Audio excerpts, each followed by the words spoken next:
that it's similar to going to the gym, your personal trainer saying, okay, this is the reps you're gonna need to do, and like they do it, the list for you. They're like, thank you, and then you leave and you're like, oh, I'm gonna be healthy. And then it's like, did you do any of that? Like, did you stay? Are you continuing? Like people going to church on Sunday, maybe even reading their Bible but not applying it. It's like the same thing. If I were to go to my physical therapist and they're telling me, okay, cool, you're here, and like I'm not bagging on church because I think it's so important, but it's like you see your physical therapist once a week and they're like, here are the exercises, you need to do it, and then you go home, you don't do it, you keep going, they're gonna keep seeing you because you're paying them. Like you're boosting their ego, you're another person, and they're like, oh, the soul we saved. So they're happy to see you, but your life isn't changed because you're not doing none of the application of the beautiful preachings the pastors are giving, the word. Like they cannot, maybe they can force you for a little bit to open your mouth and like spoon feed you, but then they can't do the rest, or like chew it, swallow it, like make sure you continue, if I'm not here, to eat on your own.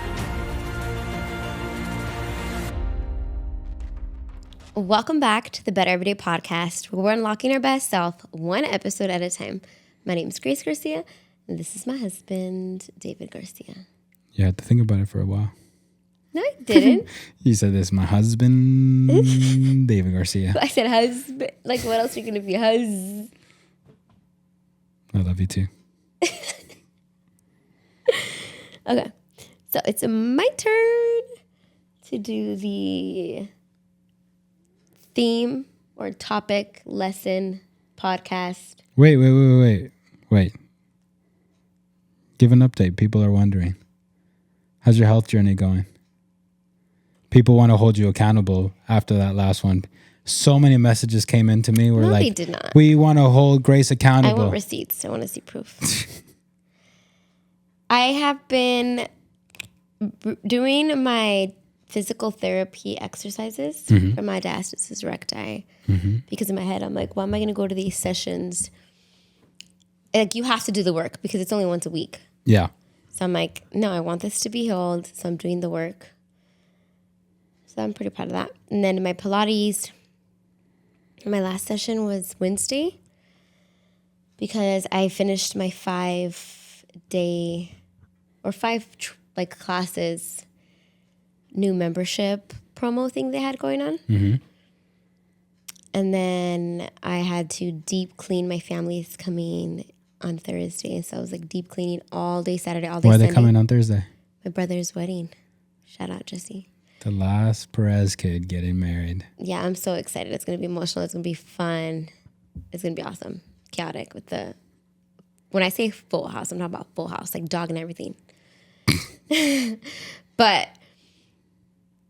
Oh, I had a deep clean Saturday and Sunday. When I mean deep clean, my husband can tell you, like, he was annoyed. Like, why are you cleaning that? Why are you cleaning that? And I'm like, this is what deep cleaning it. Like, who else is going to clean it? Not even the maids, I think. We don't have maids, but I'm saying they won't even clean it. Like, I clean it. So that was actually physically exhausting. Like, my back hurt the next day. But David and I did a deal. I don't know if I told you guys this last session, where Pilates is expensive. So when I pay, like, I'll pay half and then he'll pay half. And I don't want you guys to think like we don't have one account, because we do. I think it's so important if you're married. What's mine is his, and etc. Maybe this is hypocritical of me. But I have... Oh, because you say what's mine is his. But then I'm going to say I have my own side money. Yeah. No, what you mean is what's his is mine, but what's mine is mine. No, because what's mine is not even all mine. So you guys know I'm a little hustler. I know in my life, like, I have a bougie standard. Right now, you can tell I'm struggling if my nails are not done. Because I usually try to get, like, every 2 weeks, every month.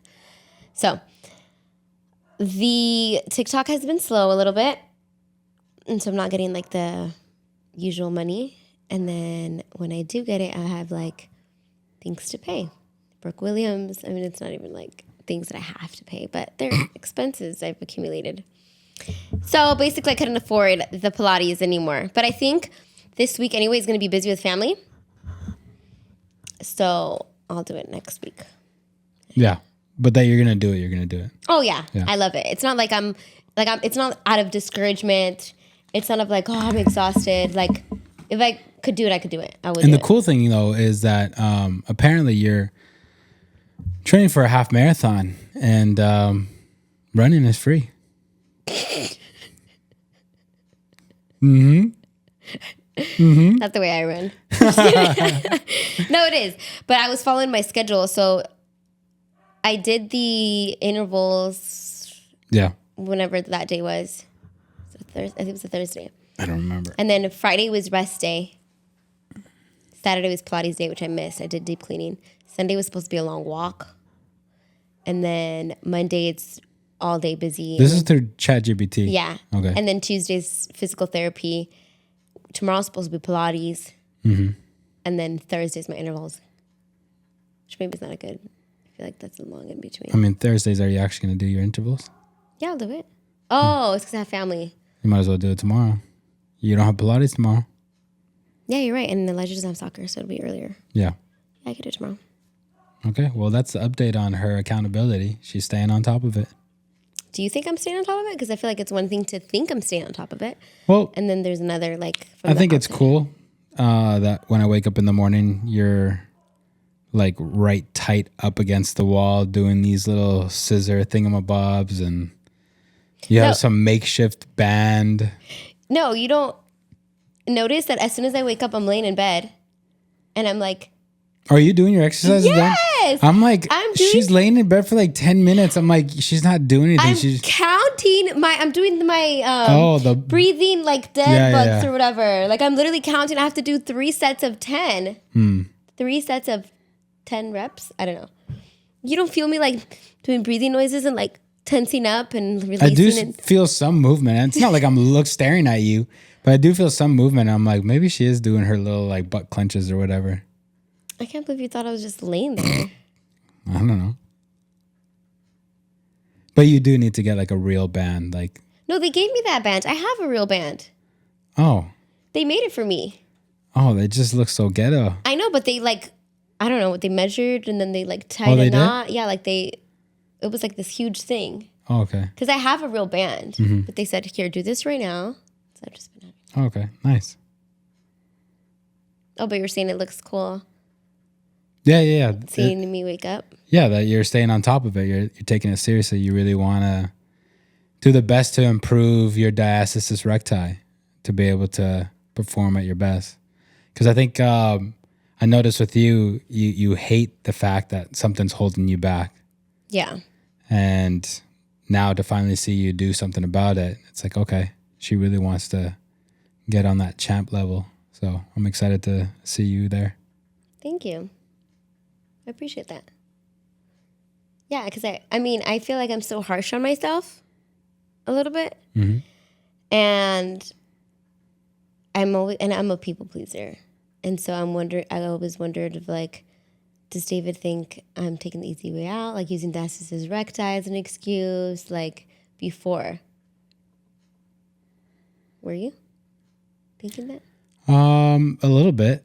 Because I feel like you would always be like, I'm going to do this. And you would do it for the week. Yeah. And then you'd stop and I'd be like, what the heck? And you'd be like, oh, but my diastasis recti. And I'm like, you knew you had diastasis recti before you said you were going to start. So why'd you even start?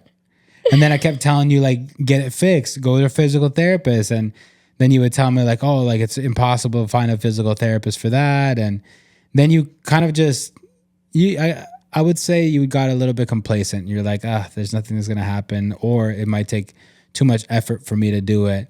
And we've said it here in the last couple of episodes, like you have to get to a point of frustration where you're like, I'm done with this. I don't want to be like this anymore. Yeah. And then you put in the work, and you said you even almost cried or did cry the fact of how hard it was to get this physical therapist. I was frustrated. But now that you got this physical therapist, you were so happy the first time that you went, and you're like, you heard the words, basically, there is hope. There is, you're going to see progress. And I feel like you caught your wind, and now you're going at it. Yeah. Yeah, I'm definitely excited. And so post my family going back into Pilates, like I'm excited. But yeah, thank you for that introduction. How about you? Any updates?